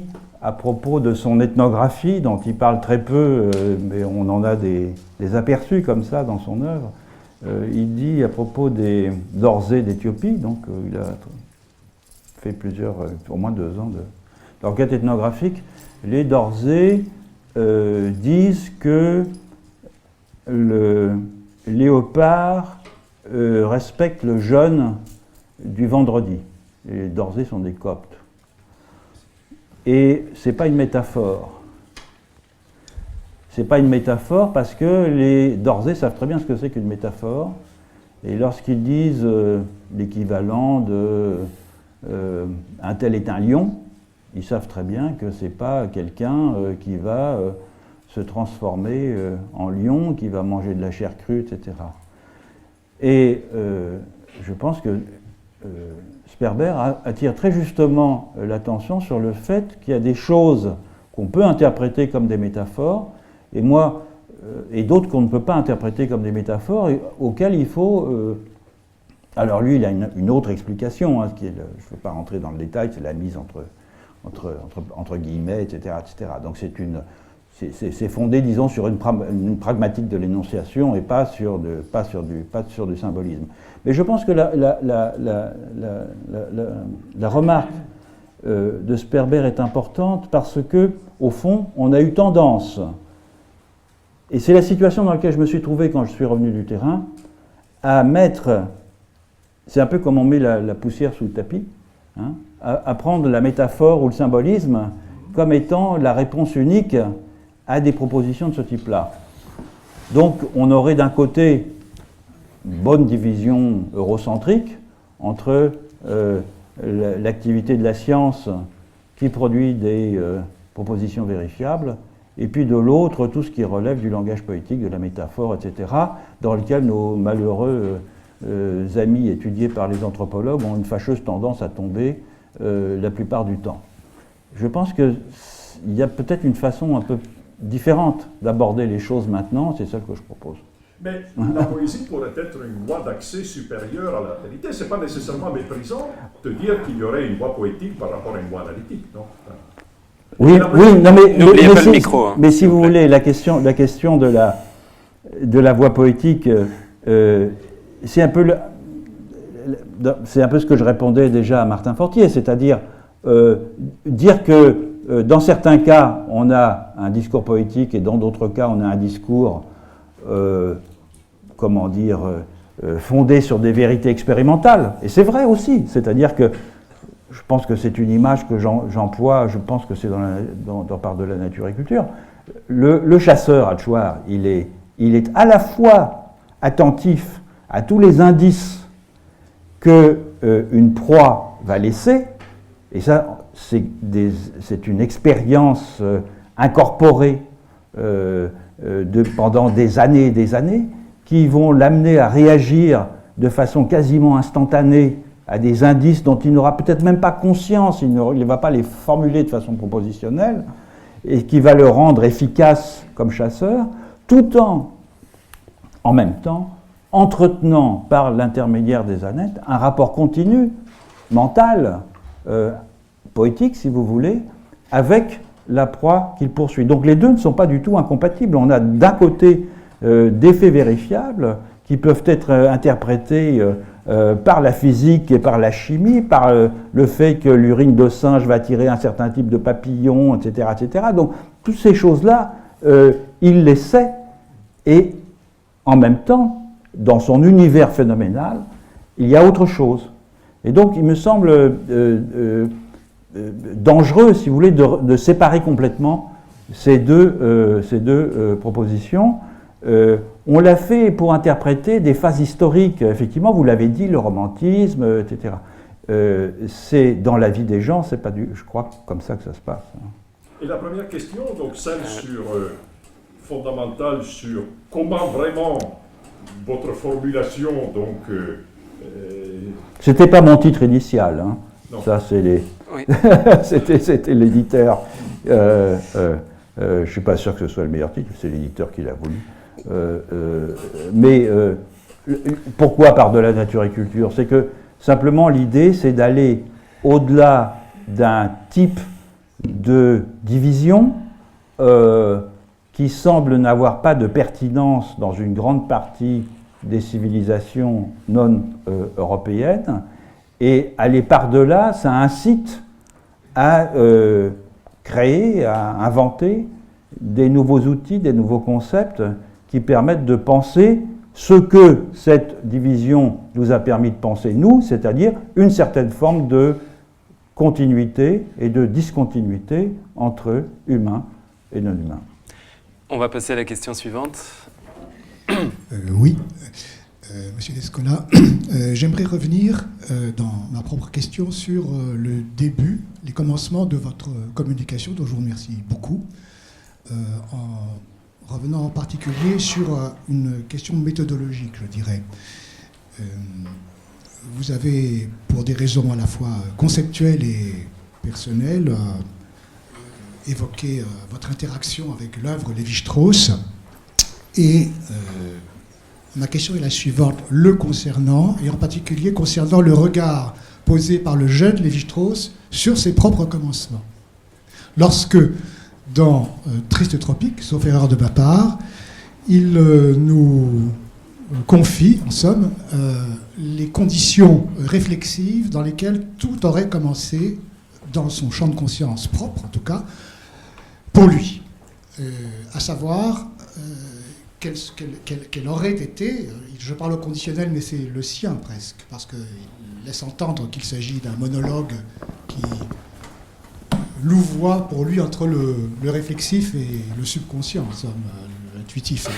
Quel aurait été, se demandait-il donc le jeune Lévi-Strauss, le point à partir duquel j'aurais, comme mes prédécesseurs dans les sciences de la nature et dans la tradition déterministe en général, quel serait le point à partir duquel j'aurais la certitude définitive d'être dans l'universel. Et c'est à partir de là que commence le chemin qui l'emmène vers les fameux effets de l'inceste, n'est-ce pas, comme universel, irréfutable, jusqu'à nouvel ordre. Et il me semble qu'à partir de là, vous y avez fait, je crois, allusion, mais j'aimerais vous entendre sur ce point. Il y a comme une sorte de course à l'échalote qui débute, en somme, entre les anthropologues d'une part et les philosophes d'autre part, puisque une voie anthropologique originale est ouverte par un déterministe en crise dans un langage très formellement philosophique. Il me semble que le temps passant, un demi-siècle, et un peu plus, de ce point de vue, l'avantage et l'atout est toujours dans la main de Lévi-Strauss, à savoir que l'exigence déterministe, c'est-à-dire universaliste, reste, et j'ajoute personnellement, Dieu merci, encore, disons, le souci implicite de toute approche anthropologique ou, de manière plus générale, de la part des sciences de la société.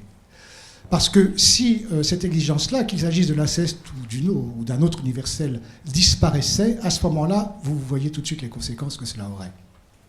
Oui, alors je veux volontiers répondre à ça, en commençant par Lévi-Strauss, puis ensuite je parlerai un peu de moi. Des choses quand j'évoquais les malentendus entre philosophes et anthropologues, moi je me souviens, j'ai été élève non pas dans cette noble institution, mais à l'École normale supérieure de Saint-Cloud. Donc j'étais philosophe, agrégatif, et on discutait beaucoup des textes de Lévi-Strauss, bien sûr, et notamment des structures alimentaires de la parenté. De tous mes camarades, j'étais le seul à avoir lu intégralement le texte. Parce que ce qui intéressait mes petits camarades, c'était précisément ce que vous avez évoqué, c'est-à-dire les 3 premiers chapitres. 3 premiers chapitres qui sont un os à ronger pour les philosophes. Hein, il faut se souvenir que c'est une thèse de doctorat d'État, et qu'à l'époque, on ne pouvait pas envisager de faire une thèse de doctorat d'État sans construire un majestueux édifice fondé, bien sûr, sur des fondements philosophiques solides. Fondement philosophique, c'est cette distinction entre nature et culture qui est paradoxale, puisque c'est à la fois un universel et qui prend des formes différentes selon les cultures, etc. Vous lisez après la suite des structures alimentaires de la parenté, et vous verrez qu'à plusieurs reprises, Lévi-Strauss contredit cette séparation entre nature et culture en montrant qu'en fait, il y a une espèce d'impératif catégorique. Je ne pense pas qu'il emploie le terme, mais à l'évidence c'est ça dans son esprit. Il y a le don comme don, l'exigence de la règle comme règle, le don et le contre-don. Enfin, il y a des qui sont des impératifs cognitifs, si on veut, hein, et qui gouvernent la totalité des institutions humaines. Donc, ces impératifs, dit-il, ils sont présents depuis l'hominisation. Au fond, c'est quelque chose qui lui permet d'échapper complètement à la distinction entre nature et culture. D'autre part, on oublie de voir aussi que autant cette distinction a été employée, par exemple, dans les structures alimentaires de la parenté, je crois, comme un os à ronger pour les philosophes, mais aussi dans les mythologiques, comme un dispositif analytique qui permet de répartir des propriétés dans un système à double entrée, nature-culture, pour faire des systèmes d'inversion, etc. Je pense que dans ce cas-là, Lévi-Strauss utilise nature et culture un peu comme des étiquettes, pour répondre aussi à votre question, qui permettent de synthétiser des phénomènes qui peuvent subir une torsion ou une inversion en les rangeant sous des catégories claires. Mais sa théorie de la connaissance, sa gnoséologie, qui a été exposée à maintes reprises, et notamment dans ce petit article remarquable qui est « Structuralisme et écologie », c'est une gnoséologie parfaitement moniste. Hein. C'est même un naturaliste, un physicaliste au sens de Davidson, c'est-à-dire c'est quelqu'un qui pense que quand on aura véritablement élucidé le fonctionnement du cerveau, il n'y aura plus besoin de sciences sociales, tout simplement. Donc de ce point de vue-là, il est d'un réductionnisme terrifiant pour la plupart des praticiens des sciences sociales. Alors maintenant, pour revenir à cette question de l'universalisme, je crois que l'universalisme de Lévi-Strauss, il est là, il est dans cette espèce de téléologie scientifique, on pourrait presque dire scientiste, hein, de son projet. Pour dire 2 mots de ma propre position, lorsque je parle de réformer les concepts, lorsque je dis par-delà nature et culture, par-delà société, par-delà religion, etc., pourquoi?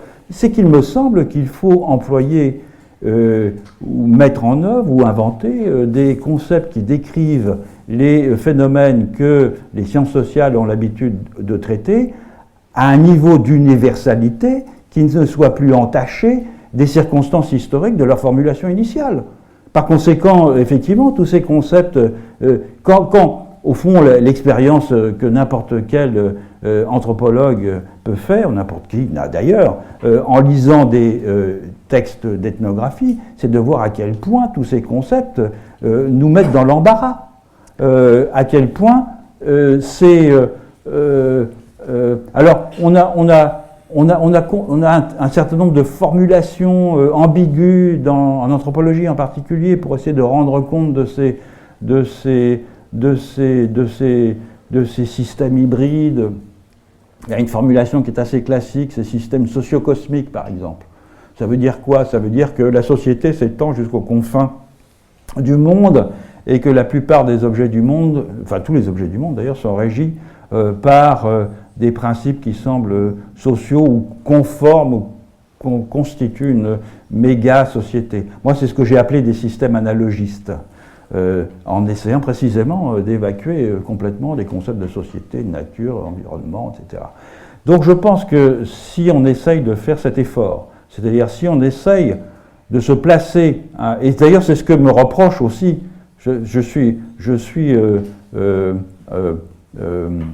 un peu entre le marteau et l'enclume, si je puis dire, en ce sens que certains me reprochent de ne pas être assez métaphysique, et donc de chercher une forme d'universalisme scientiste, en proposant des concepts qui permettent d'échapper au caractère culturel, historique de leur formulation, et d'autres d'être un relativiste abominable qui jette tout le projet scientifique et les beautés des accomplissements d'Occident aux orties. Donc voilà, mais cela dit, ça ne m'empêche pas de dormir. Alors, juste, excusez-moi, avant d'entendre votre question, j'aimerais vous en poser une qui intéresse directement le cadre du séminaire. J'aimerais la poser parce que j'ai peur qu'après on n'ait plus le temps. Vous avez dit que vous n'étiez pas, enfin que vous étiez d'abord anthropologue et qu'on vous reprochait même peut-être de ne pas être assez métaphysicien, mais finalement, vous avez commencé par de la philosophie et ici on discute aussi du pluralisme et du monisme. Alors, je voulais vous demander si les différentes versions de monde que l'anthropologie pouvait dégager comme de grandes structures d'approche de la nature et de la culture avait finalement pour fondement chez vous, mais même si ça n'est pas conceptualisé de manière complètement éthique, l'idée que le monde, en fait, c'était simplement un tissu de relations donc, entre des sujets et puis alors, des éléments plus ou moins subjectifs, plus ou moins objectifs. Donc, si on pouvait décrire en quelque sorte le monde de manière métaphysiquement moniste comme le tout des relations et des entités qui, au sein donc, de cette superstructure que serait le monde 1, multiplierait l'idée qu'on se fait du monde au sein de plusieurs systèmes symboliques ou référentiels. Oui, mais le problème de ce monde 1, c'est qu'il est inconnaissable. C'est le monde d'un sujet, du dieu de Leibniz. Enfin, c'est un monde qui est composé d'une telle quantité d'objets et de relations il ne peut pas être actualisé complètement, il ne le sera probablement jamais. Donc, pour moi, ça c'est une question métaphysique que je trouve superflue, d'une certaine façon, et qui ne m'intéresse pas. Je préfère comprendre comment et par quel mécanisme, à partir de cet ensemble dont je postule l'existence, des mondes particuliers vont être actualisés. Si vous voulez, d'un point de vue philosophique, moi je suis assez empiriste. Si j'avais une philosophie rustique, ça serait celle de Hume, au fond, ou Hume revu par Deleuze, par le premier Deleuze. Je perçois, j'infère, c'est quelque chose qui n'est pas très compliqué. Et c'est pas très compliqué, pourquoi? Parce que j'ai pas d'ambition, justement, de produire un système philosophique. Je n'ai comme ambition que d'avoir un minimum de vraisemblance dans les opérations cognitives que le sujet que je prends comme si tu veux, point central de mon analyse peut faire. Oui. C'est tout. Je disais ça parce que, en fait, au moins comme condition de possibilité ensuite des systèmes de description du monde, il semblait exister dans votre pensée quelques termes, quelques entités fondamentales comme les relations, comme des intériorités et des extériorités, ce genre d'entités, on va dire, métaphysiques, fondamentales qui, au moins comme condition de possibilité, même si on n'y a pas justement accès dans l'expérience, permettent de décrire l'expérience. Oui, oui, ça c'est un reste de ma formation philosophique, en effet. Donc c'est une économie intellectuelle pour moi, si je puis dire, d'utiliser ces raccourcis. Mais encore une fois, c'est pas la construction épistémologique ou même cognitive initiale qui m'intéresse tellement, c'est sa productivité empirique et les contrastes qu'elle permet de mettre en évidence. Donc j'admets parfaitement que l'échafaudage peut être, comme le disait Martin Fortier, bancal, parce qu'il repose en particulier sur une conception très large et un peu floue des deux concepts fondamentaux du groupe de transformation, qui sont l'intériorité et la physicalité. De façon à pouvoir englober un ensemble de phénomènes qui sont peut-être difficilement compatibles. Mais encore une fois, la vraisemblance philosophique du dispositif, au fond, m'importe assez peu. D'accord. Je voulais vous poser une question. Vous avez été jeune philosophe et kantien. Alors je me raccroche à Kant. Donc Kant a répondu... Qui ne l'a pas été? Moi-même, je ne suis pas kantien. Je suis un dialecticien, plutôt hegelien. Donc il est au fondement de la philosophie moderne, mais il n'est pas partout dans la modernité de la pensée philosophique. Alors la question est la suivante. Kant a répondu à 3 questions. Vous savez que ces 3 questions sont ramènent à une seule. Qu'est-ce que l'homme? Anthropologie, étude rationnelle de l'homme. Cette question pour vous a-t-elle encore un sens? Si oui, avez-vous une réponse? Merci.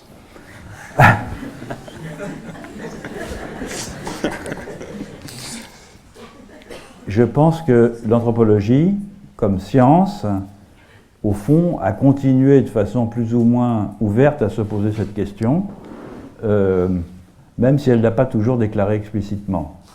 Et c'est le cas notamment dans le cadre de l'anthropologie française, moins dans le cadre... Il y a 3 grands courants anthropologiques dans le monde, hein. Il y a la France, le Royaume-Uni et les États-Unis qui ont réactivé, disons, l'anthropologie allemande, qui a disparu donc, dans les années 20.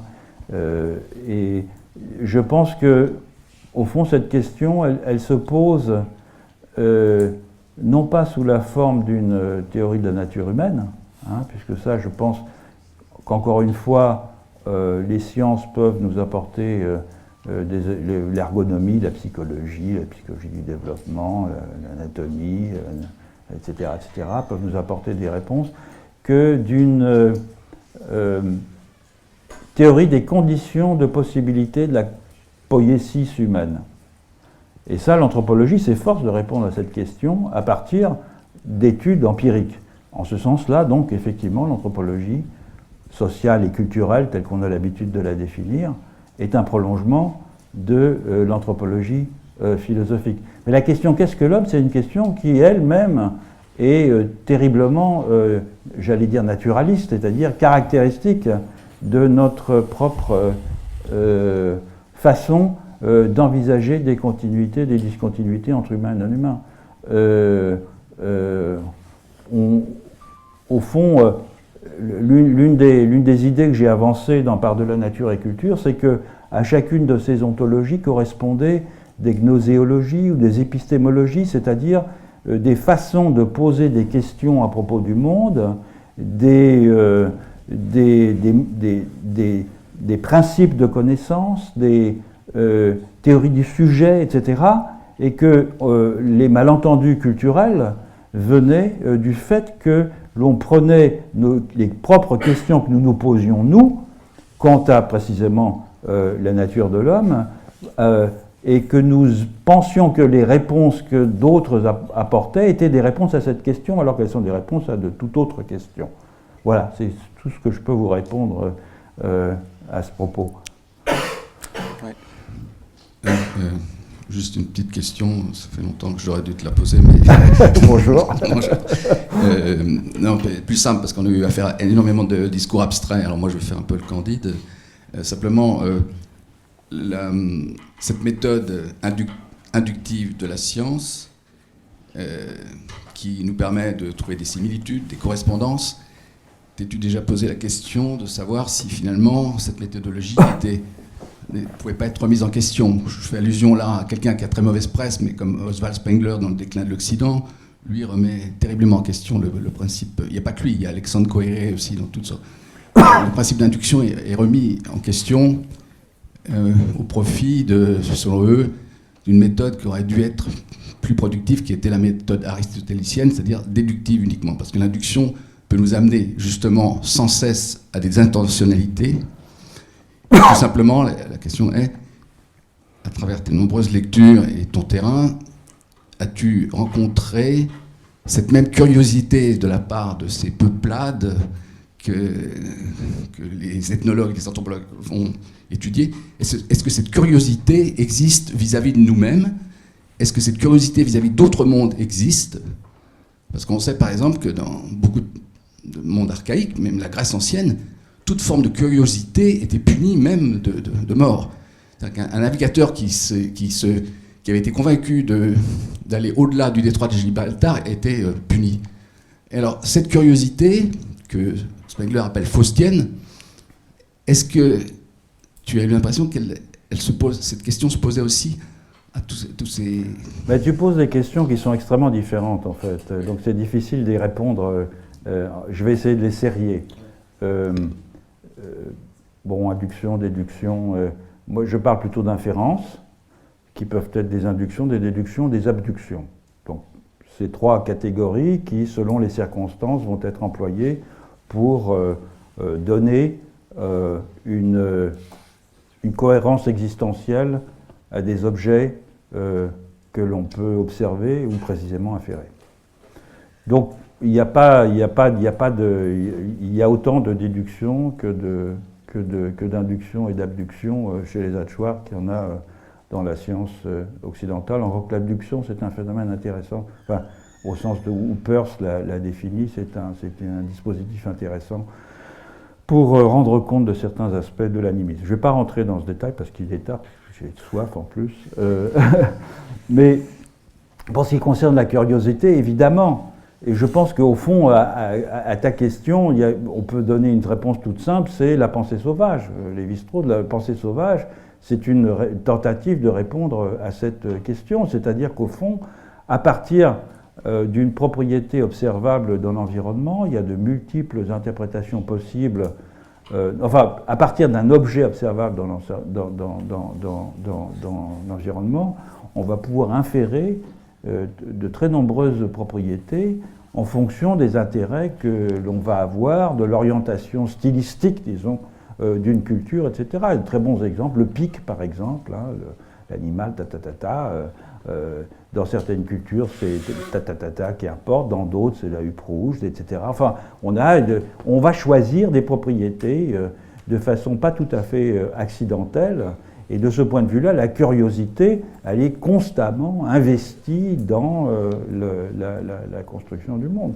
Donc c'est évident. Ce qui est en revanche tout à fait exceptionnel, et je crois que c'est Todorov qui avait attiré l'attention là-dessus dans son livre sur la conquête des Amériques, c'est le fait que en Grèce, il y a quand même Hérodote, et il y a un intérêt aussi pour des civilisations différentes de la civilisation grecque. Mais ce qui est extraordinaire, c'est qu'à partir de la Renaissance, on va avoir un double mouvement de conquête et d'intelligibilité. Et les deux sont étroitement liés.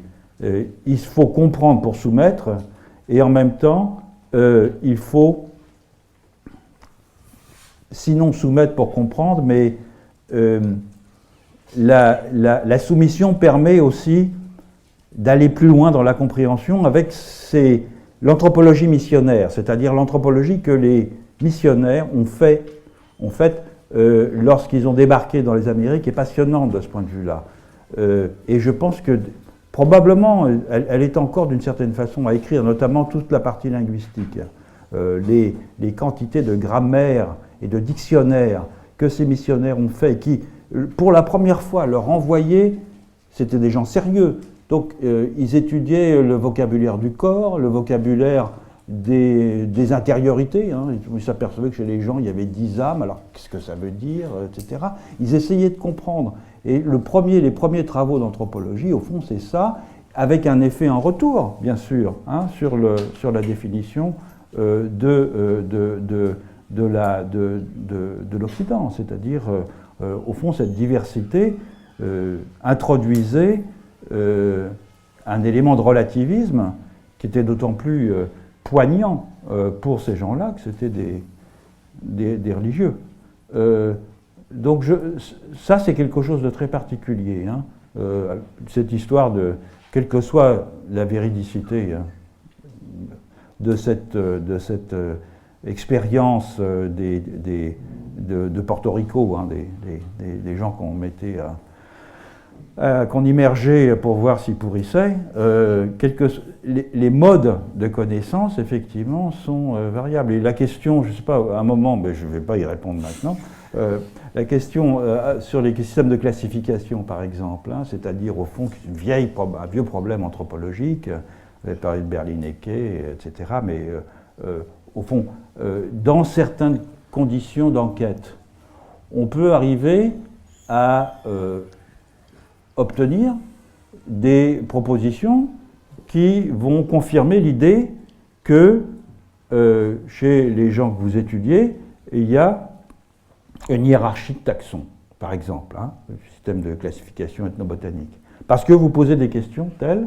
que vous allez obtenir, dans le contexte de l'enquête, des hiérarchies de taxons. Et puis dans d'autres circonstances, vous allez vous apercevoir que, non pas ces hiérarchies de taxons n'existent pas, mais elles n'ont aucune signification, elles n'ont aucune pertinence pour permettre de naviguer dans la vie sociale et surtout dans le rapport avec les plantes.